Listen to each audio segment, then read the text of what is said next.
Salut, c'est Liliade. Aujourd'hui on va parler de Hunter x Hunter, on va spéculer, on va théoriser sur la famille Flux, tu vas voir, ça va être spectaculaire. N'hésite pas à partager, à liker la vidéo et c'est parti. Salut, c'est le Liliade du futur et c'est simplement pour vous dire que j'ai confondu la partie ouest et la partie est de l'ouvrage de Don Flux.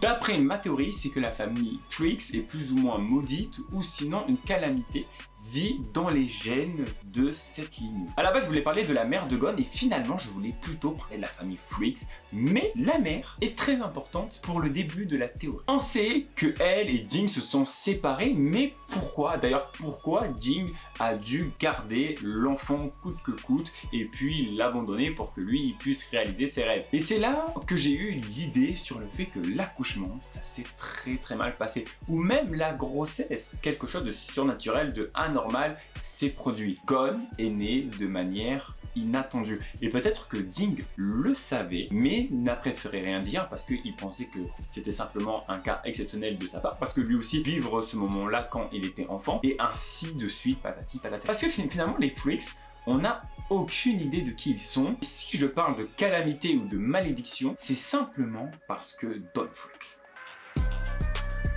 Don Flux, c'est l'actuel écrivain du continent noir, il a fait la partie ouest et là il est en train d'écrire la partie est. Est-ce que vous trouvez ça normal que Jing Flux et Gon Flux sont des personnes qui sont hors normes de l'humain? Les deux sortent totalement du lot et en plus Jing Flux arrive à avoir une capacité hors du naine sur le fait qu'il peut copier tout type de naine. Et ça, c'est quelque chose d'assez inouï. D'après ma théorie, Don Flux n'a pas eu sa descendance avant le continent noir, mais pendant, je suppose qu'il a fait cette expédition pas seul, mais avec plusieurs personnes et peut-être sa future femme. Encore mieux, ça se trouve, il a rencontré une autochtone du continent noir. Parce que oui, on peut penser qu'il y a énormément de créatures, mais je suppose qu'il y a aussi des humains qui y vivent. Ou sinon, il a eu sa descendance avec une créature. De toute façon, dans l'univers de Togashi, en vrai, c'est grave plausible que ça se passe ainsi. On a bien réussi à nous mettre une romance entre Meruem et Komugi. Parce que c'est étrange de trouver l'ouvrage de Don Flux pas dans le continent noir, mais en fait, dans leur monde. Après, j'ai une seconde supposition, c'est que finalement, Don Flux